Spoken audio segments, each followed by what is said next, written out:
Состојбата со епидемијата на заразна жолтица во Кочани и регионот се стабилизира. Бројката на заразени лица е 35 и полека стагнира, односно таа бројка се задржа веќе подолго време, што укажува на фактот дека се смирува состојбата и е под контрола, информира доктор Горан Николов, одговорен епидемиолог во Центарот за јавно здравје. Новозаболени нема, заболените се препратени на инфективно оделение во Штипската клиничка болница и се следи нивната здравствена состојба и веќе голем дел од нив се пуштени на домашно лекување.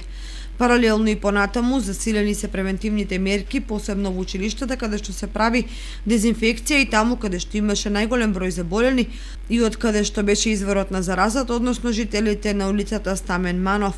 Во училиштата е поделен едукативен материјал за правилно миење на рацете со сапун и со хигиенско исправна вода во секое користење на тоалетот, пред и во текот на подготвувањето на храната, како и пред секое консумирање на намирници, сосема е доволно да се спречи контактното ширење на оваа инфекција.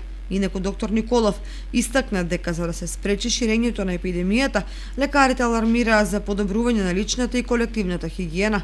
Рацете треба темелно да се мијат најмалку 20 секунди. Доктор Николов истакна дека не е прв пат во источниот регион да биде прогласена епидемија на заразна жолтица.